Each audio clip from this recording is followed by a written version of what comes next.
today, we're gonna make cornmeal porridge. You see how the hard catch up on the top? A bread, it look good. I wonder if you can do it, crackers. Come in really near bread, So you get your pot with water, scalding too much porridge you want. You put in a piece of cinnamon stick and 2 bay leaf in there. Then now you have to go mix out the cornmeal. So you throw the cornmeal in a one pudding pan. You have to know how much more you feed for know how much cornmeal.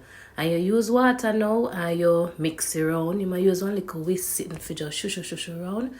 And then now when the pot start boil, you turn it down and you throw in the cornmeal and mix it while you throw. Then you put in vanilla. And when you say coconut milk, that a almond milk. What type of milk? Me not have so much money if you put them type of milk and then see the thing ya, Betty. I bet that. Me no know about a sweet milk. And you mix. Me there if you are sick, nobody take on the cornmeal porridge. And then know that there's cinnamon. You have to mix. And in saying left it make it bubble little. This look good.